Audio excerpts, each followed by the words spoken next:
Namo tassa bhagavato arahato samma sambuddhassa. Namo tassa bhagavato arahato samma sambuddhassa. Namo tassa bhagavato arahato samma sambuddhassa. Buddhang dhammang sanghang namassami.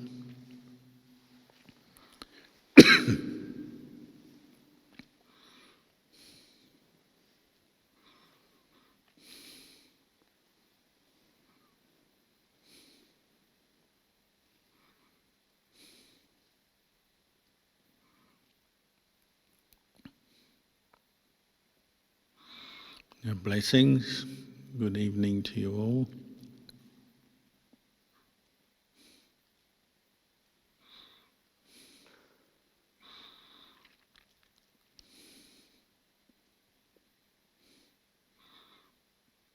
One of the factors that the Buddha emphasized throughout his life teaching the Dhamma was the role and the importance of right view, samma ditthi, the importance of hearing the Dhamma, reflecting on the Dhamma, and developing that ability to examine and consider our experience as human beings from a place of wisdom and understanding. And of course, in the beginning, practice of right view or the development of right view has to be on a more mundane, ordinary level, just listening to the words, thinking about them. But the aim is that our right view develops into personal experience of the Four Noble Truths, in particular, understanding what the nature of dukkha, suffering, the cause, craving and attachment, which is to be abandoned, the cessation of suffering, to actually realize that for oneself, nirodha, and to cultivate and develop the path, magga.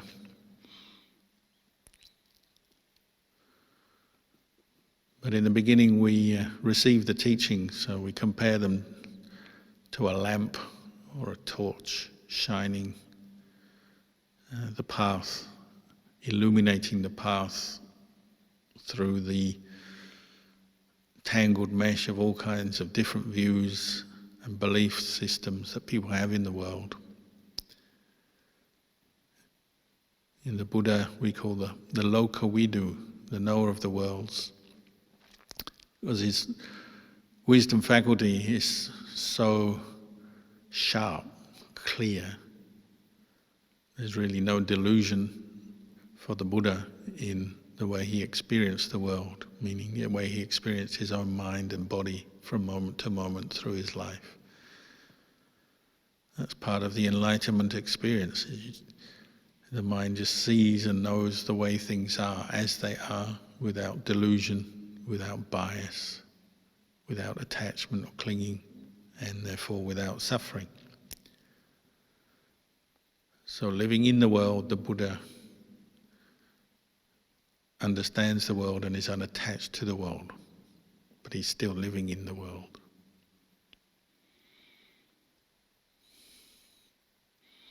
And his wisdom and insight and understanding shone through his teachings, and particularly of benefit to those who lived in the time of the Buddha, who could hear those teachings and maybe wake up to the truth, even become enlightened listening to the Buddha. But we're fortunate that the Sangha has preserved the teachings right down to the present day. And so this pathway of practice is still here for us, even though many people in the world may reject it or disagree with it or just ignore it, ignore what the Buddha had to say, or simply haven't come across what the Buddha had to say. Because there is so much information available to us today in the world. It's amazing that people can work their way through it all to get to hear the Buddha's teachings and practice them. This is one of the defining attributes of a Lokavidu, one who knows the world. The wisdom faculty of the Buddha is so well developed that he could live in a time where there were still other religious traditions and belief systems and teachings that were not correct according to the right view of the Buddha and the pure wisdom of the Buddha. These other belief systems and teachings were seen as false or deluding or not for the end of suffering, but people would still adhere to them, just as we have today. Many people adhere to many different views about the world. The world is eternal, the world is not. When you die, that's the end of it all.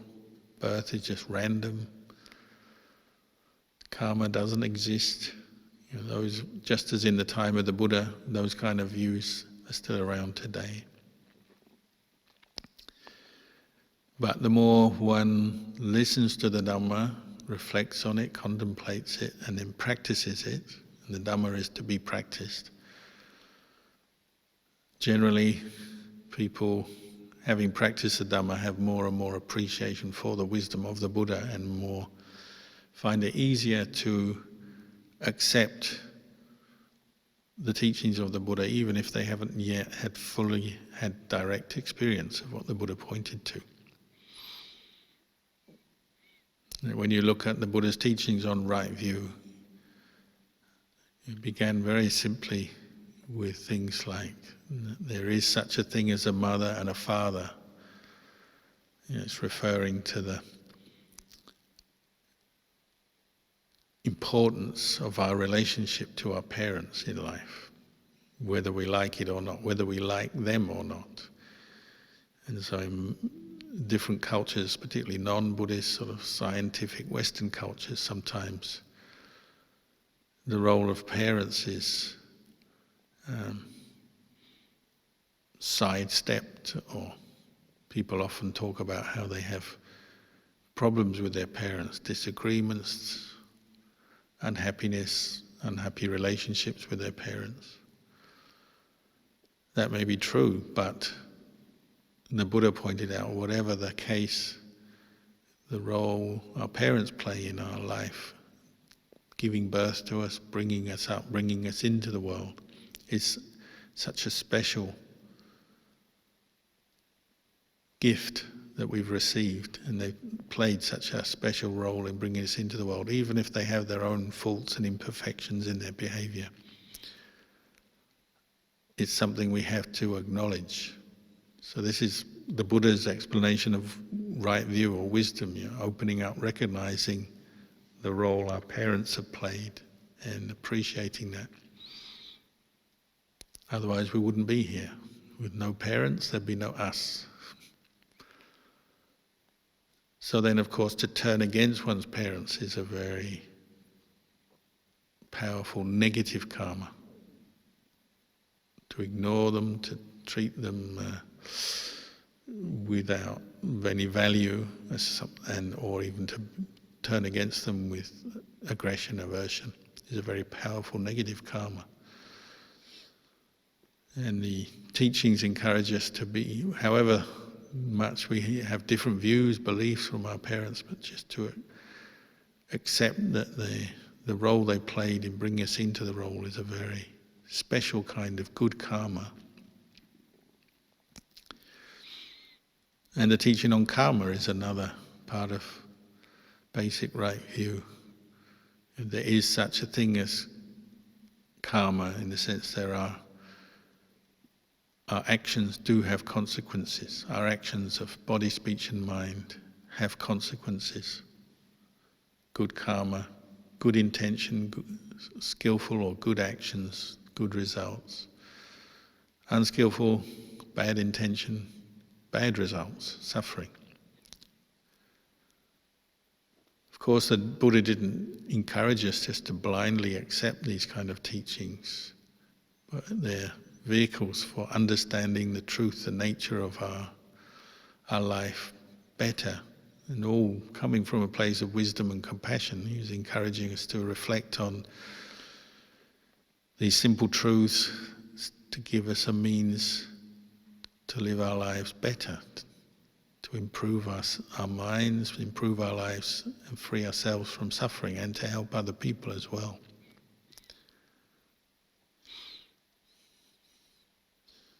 Another aspect of right view is coming to accept the fact that we are subject to birth and rebirth. There are other realms of existence that we can't see with the naked eye, normally speaking. So ghost realms, deva realms, realms of spontaneous birth. That one's much harder for, especially for people brought up in a non-Buddhist country or culture, to accept. But the Buddha encouraged us just to bring up that possibility at least, because it links with the practice of karma and understanding karma. Recognizing that many of the causes that come up through our life that we've made, good and bad, haven't given their results yet by the end of our life.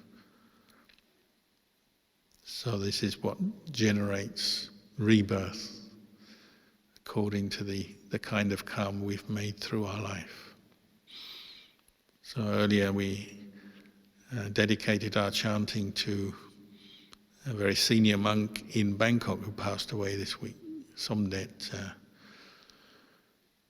Chuang, who I met many times over the years. He was the abbot of a very large, well-established royal monastery, Wat Pak Nam,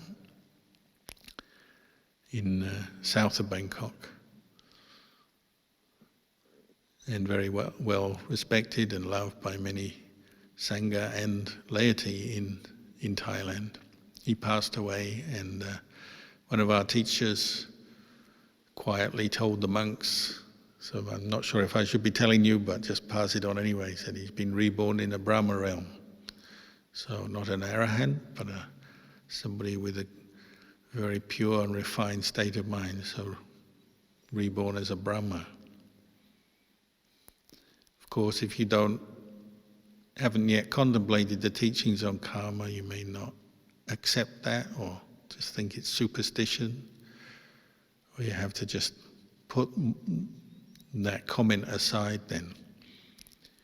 But if it's true, then it's proof that karma and the fruits of karma is real.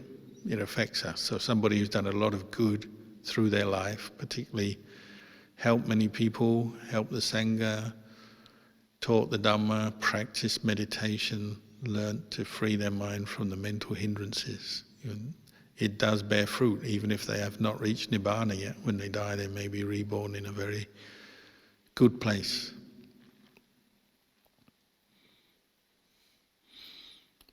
Another reason why it's important to reflect on these things is because when we're born and then when we die, we are born alone and we die alone.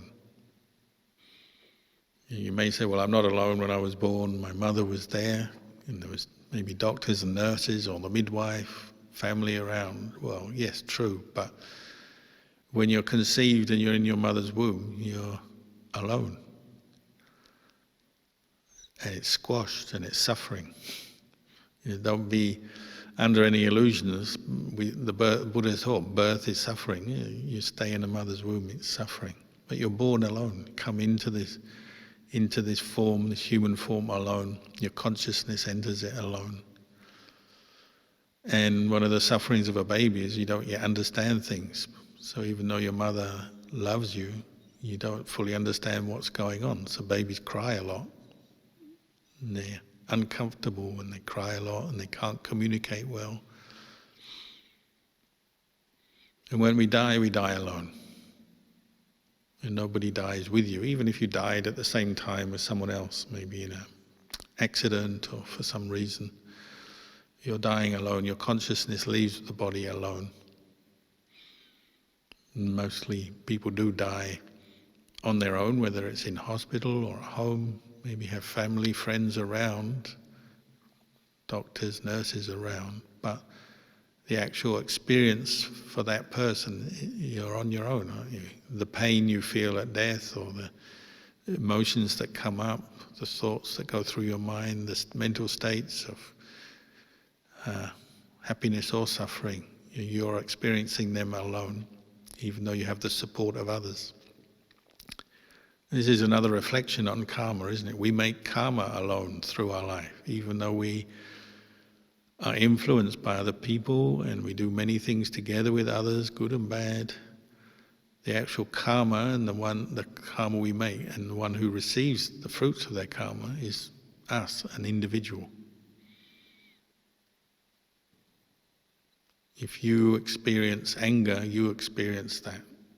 That's your feeling, your thought. If you experience happiness, pleasure, you experience that.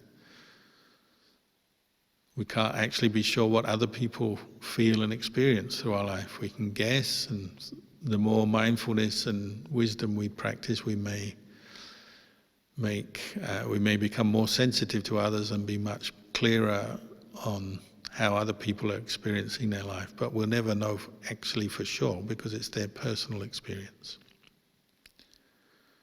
And then when we die, our consciousness leaves the body and off it goes, and those who are living are left. And this is one of the reasons why the Buddha encouraged us to really contemplate karma and the law of karma, cause and effect. It's because ultimately that's our refuge. The karma we make, good and bad, is what we have to experience. It's what conditions or brings about our future experience. When you're alive, you can ask for help. So often that in itself kind of makes us less inclined to contemplate karma, because even if you run into trouble or there's people around, maybe you ask for help. You fall into debt, you go to someone with a bit of money and say, "Can you lend me money?" You need advice, you go to someone. You need warmth, you go to someone. Whether it's materials, help, advice, or spiritual help, people come to monks, ask for blessings and advice, and ask monks to take away all their bad karma for them and do certain ceremonies and so on. But when you die, you can't do that. You're on your own, and you go according to your karma, good and bad. So every time someone dies, it's a reminder of that. It should really be a wake-up call for us to all make more good karma, to help ourselves, prepare ourselves for what lies ahead.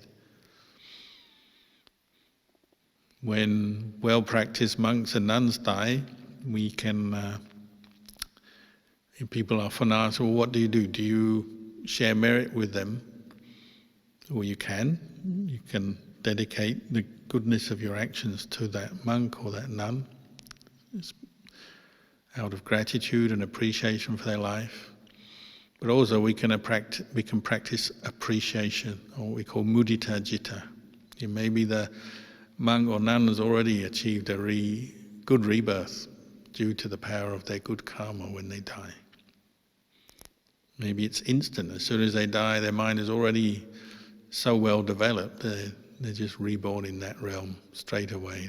And they leave the suffering of the human form that's old and sick and weak behind, and they're reborn in a heaven realm or Brahma realm.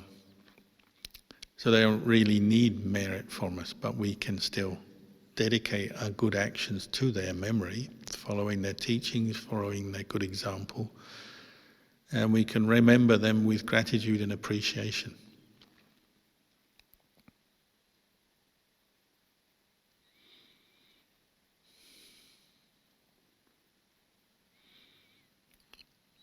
As the Buddha reminded us over and over again, ultimately we're training this mind, this heart, what we call the citta, training it in the Dhamma, training in right view and then practicing according to the right view. So developing right resolve or right thought. Thoughts of letting go, kindness, compassion. Developing right speech, right action, right livelihood. Learning not to harm others through our speech, our action. Right effort, the effort to cultivate the path, bring up wholesome dhammas and abandon unwholesome dhammas. Right mindfulness and right samadhi, states of calm stillness that allow the mind to really see the truth and free the mind from the causes of suffering.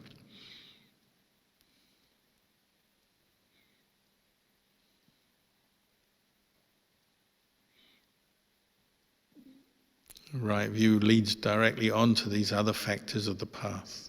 So the more we remind ourselves of the Dhamma, we listen to it, we reflect on it, then that gives us this impetus to keep practicing so that we have a true refuge in our heart, something that supports us, nourishes us. It's another feature of the Dhamma, isn't it? A characteristic of the Dhamma is it nourishes you in a good way. The Dhamma, what is not Dhamma, wrong views, delusion, greed, anger, delusion, doesn't nourish the mind, it tends to drag the mind down to suffering. You know, when we give in to our anger, we indulge in it, we're miserable. We give in to our greed, we're not content, satisfied. We're constantly agitated by greed, desire, lust, attachment. When we get lost in delusion, whether it's wrong views or confusion, fuzziness about what is the truth, what is right, what is wrong, we suffer. The Dhamma, or wrong view, is like that, leads to suffering. Doesn't illuminate the mind, doesn't illuminate the path. It's like having a torch with no batteries in it. It's just dark and you bump into things because you don't really know what is what. The value of a Buddha coming into the world is you have the chance to hear the Dhamma, know the Dhamma, which illuminates the world. It illuminates our heart so that we can go through life as if we've got a good torch there. It may still be a very small torch because we haven't practiced much, but at least it's a torch. It'll get you through. If you live in the forest, if you're a monk, forest monk, and you're used to this, you know what even a small, tiny little torch can get you along the path back to your kuti, your dwelling place, in the middle of the night. No torch at all is trouble. The very first time I went to Wat Pah Nanachat to begin my training to become a monk, I entered the monastery with no torch and it was dark.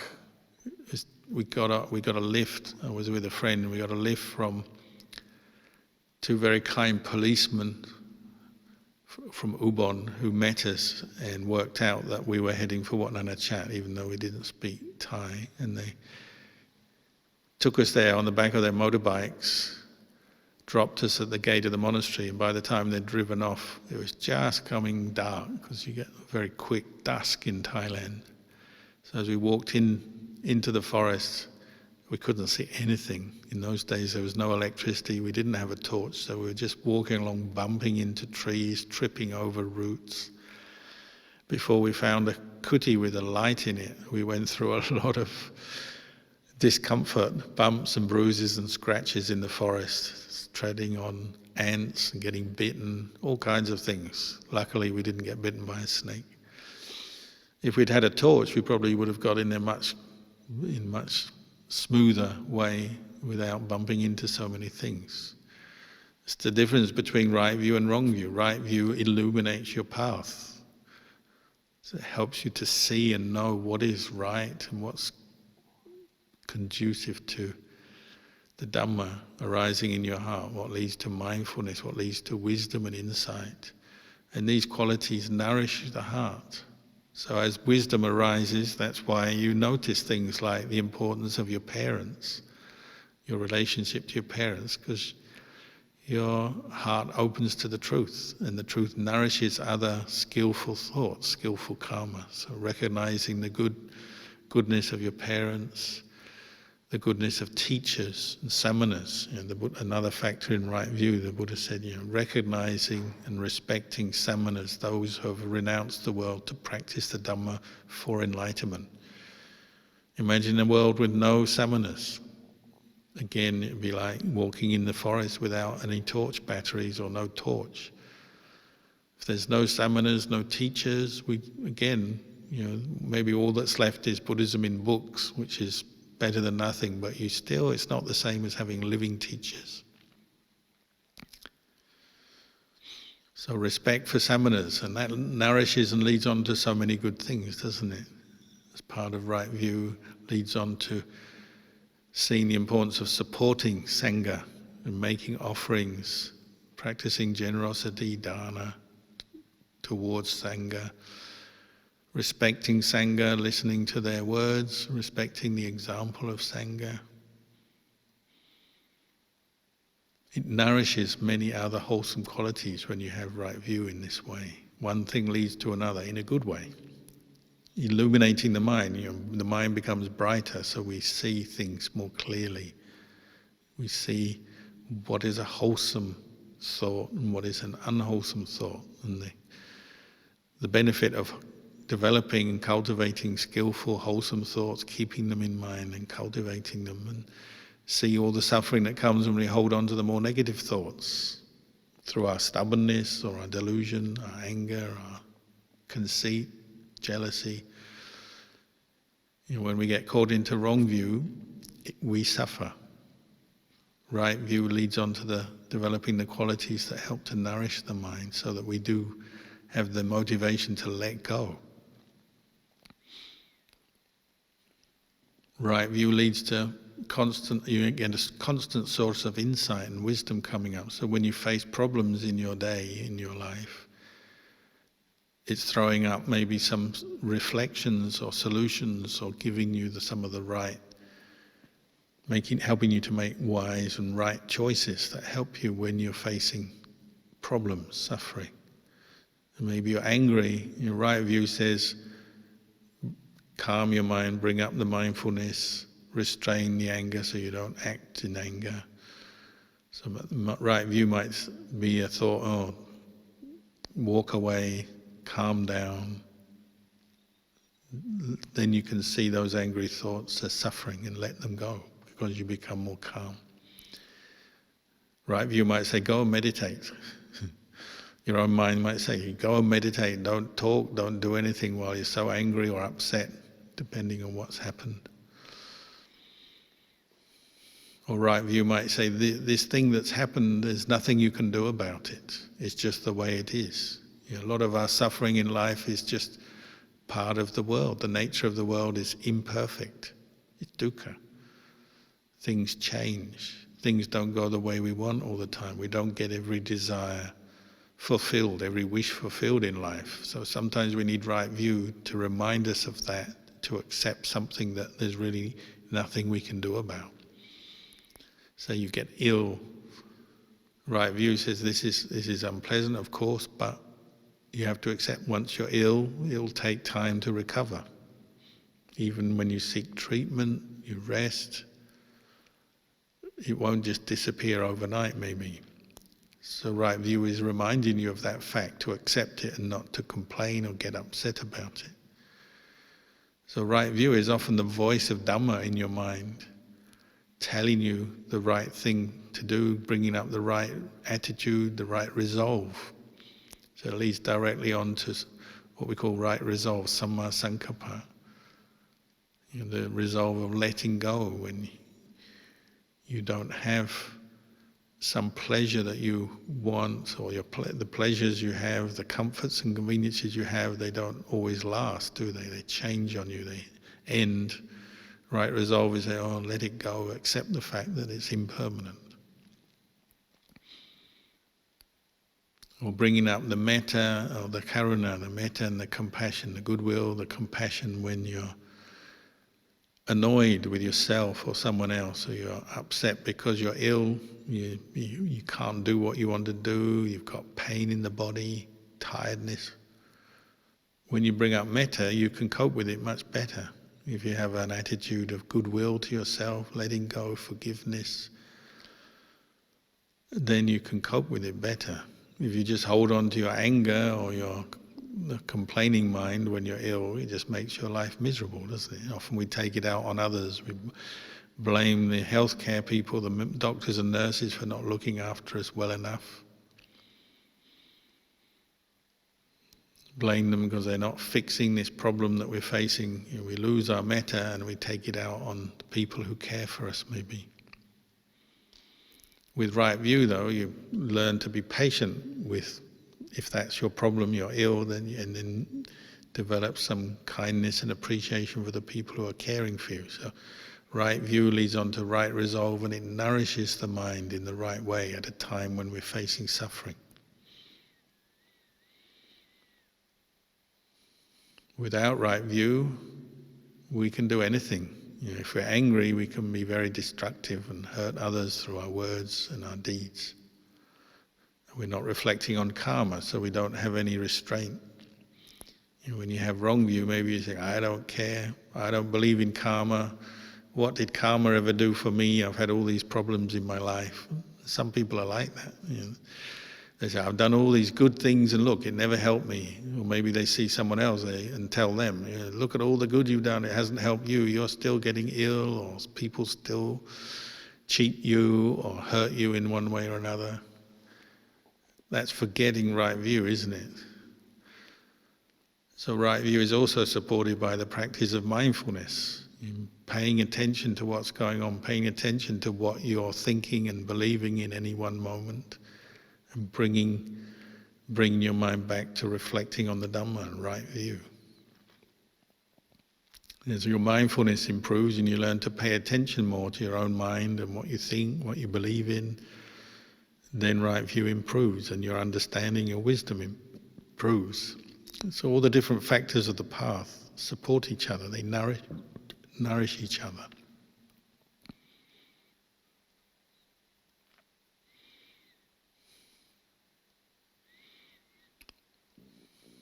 We can't always rely on other people for our understanding of Dhamma.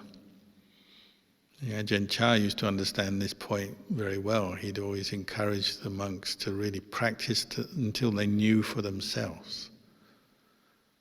He wouldn't have them just cling to him all the time, waiting around for him to answer their problems.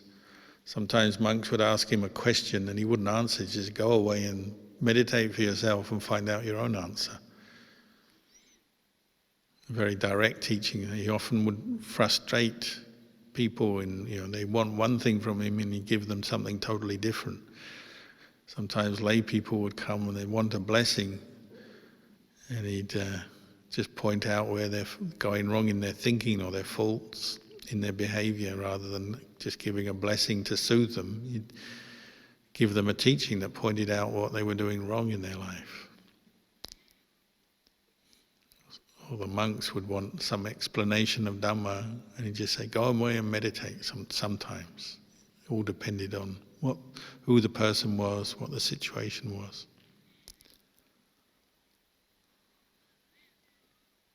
In this day and age, we're all looking for quick solutions because we're used to the push-button technology of having a phone, solving all our problems, connecting to people, answering our questions.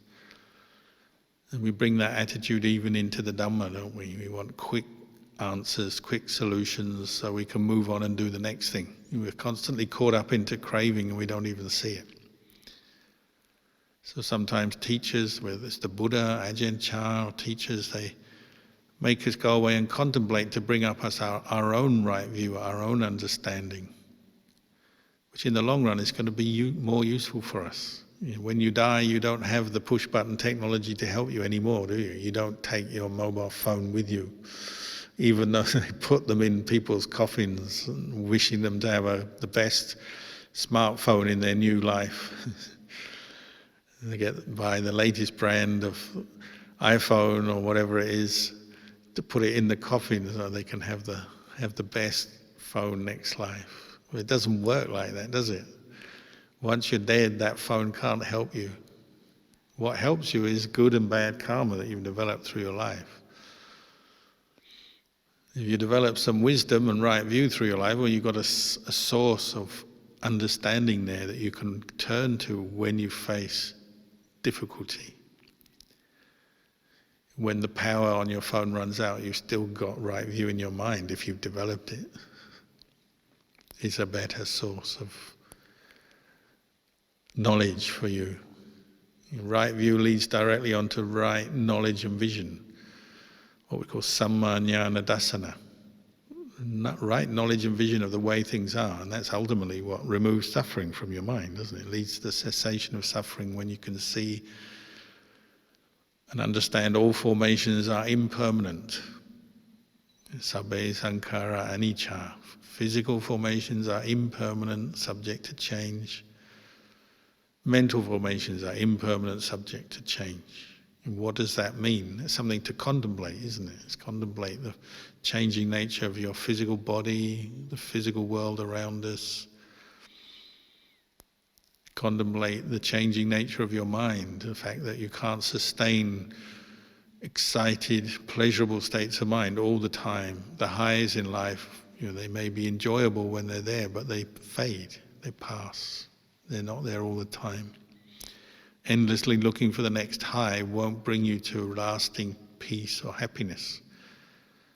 It can often bring you anxiety. Someone was saying today they have anxiety because when things are going well, they're worried that they'll lose it all again, it will change, because nothing lasts.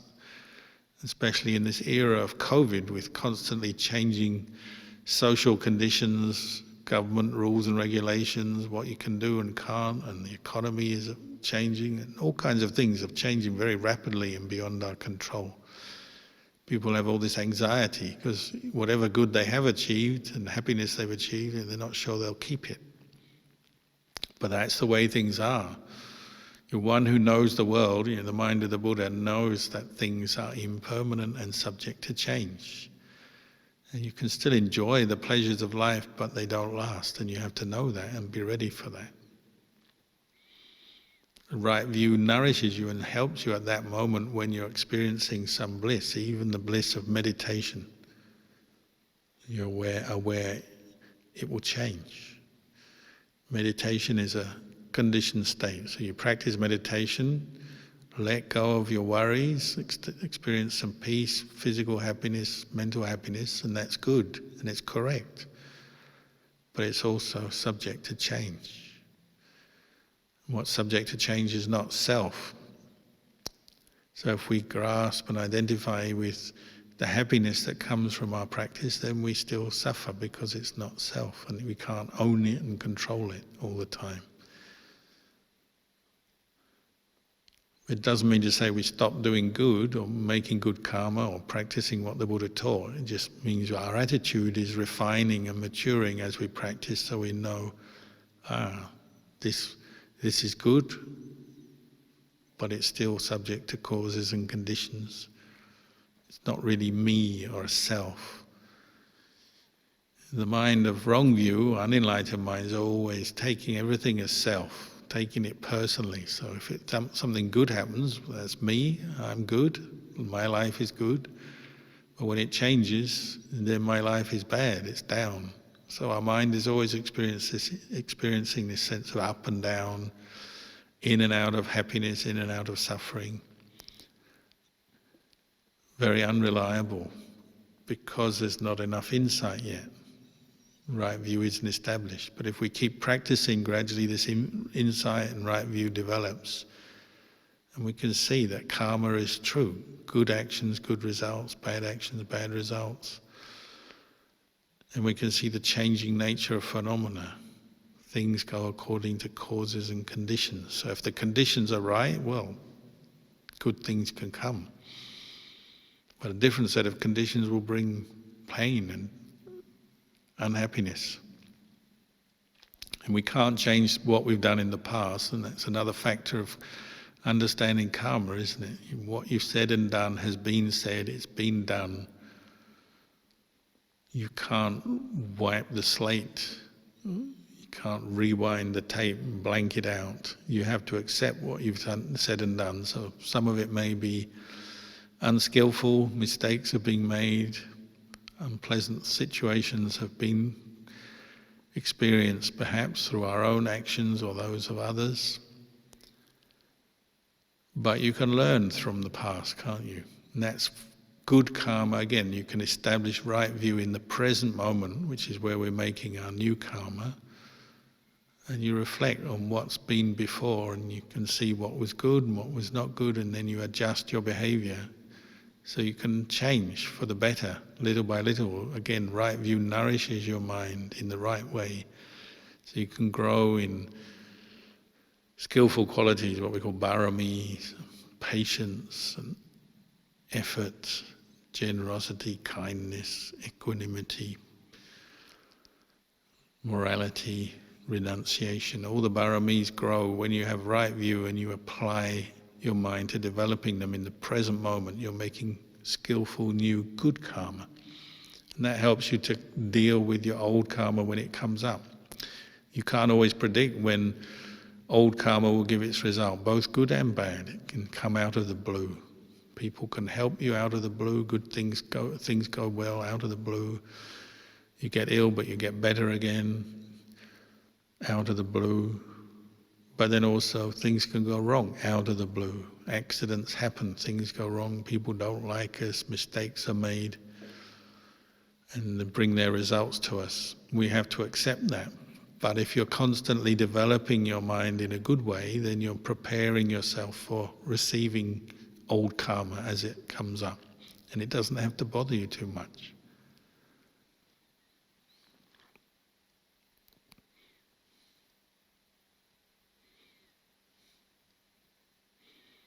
And the Buddha's teachings are constantly reminding us of this and allowing us to prove it for ourselves, so we can gain some real stability in our mind by knowing the nature of the world.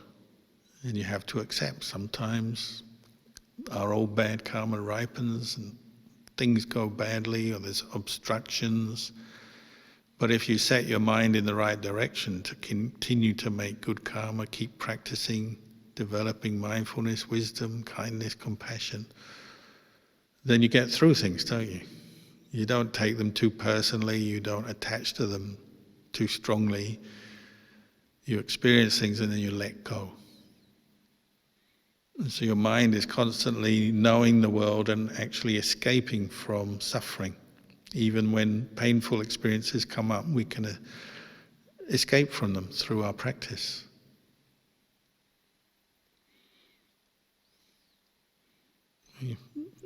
If it's illness or aging or accident, things that affect the body, maybe you can't actually physically escape from illness or pain or aging, but mentally you can rise above it by just knowing that's just the nature of the physical elements of this body, subject to aging, sickness and death.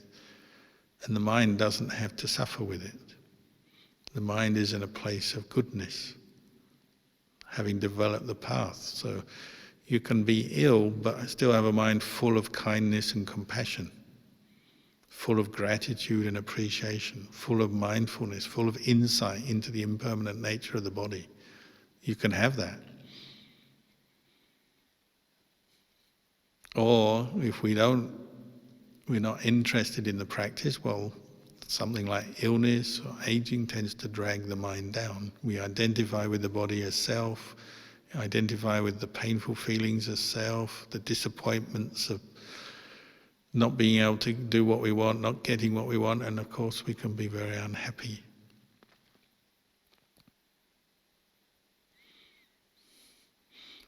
But returning over and over again to the right view, listening to the Dhamma and reflecting on it,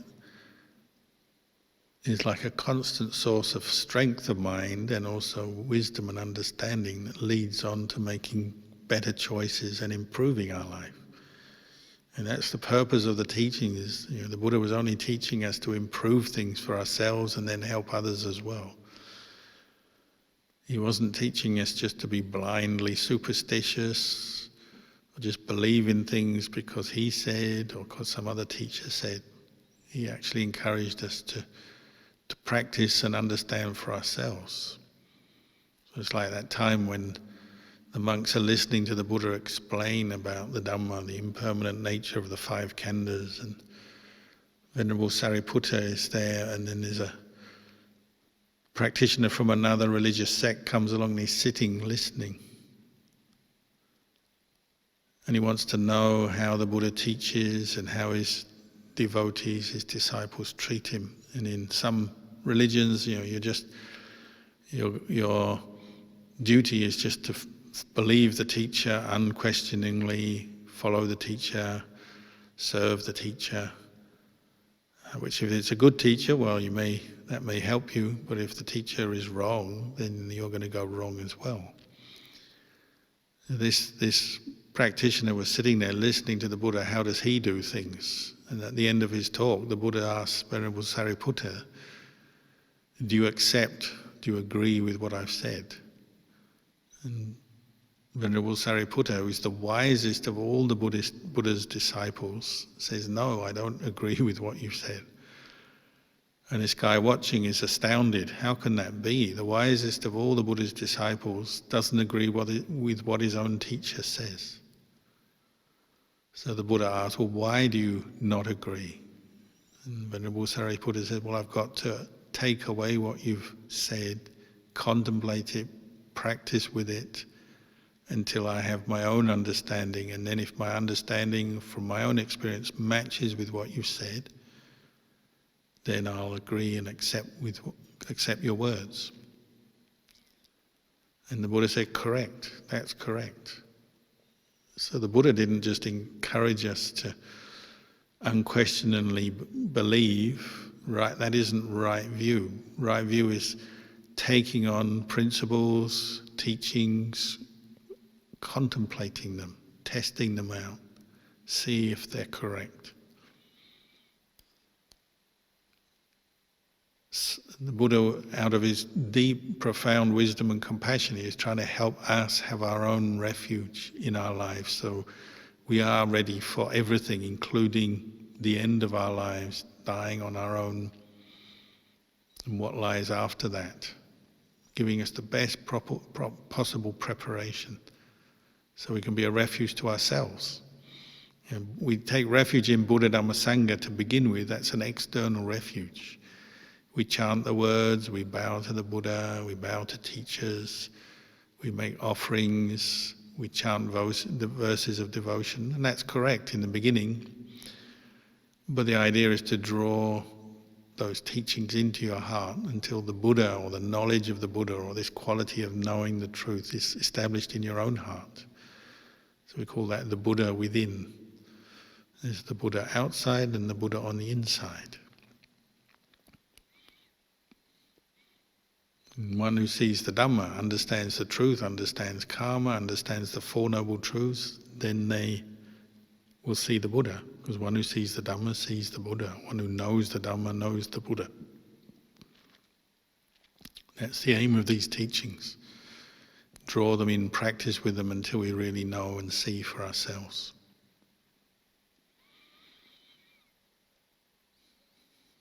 So maybe I'll leave you with those reflections tonight.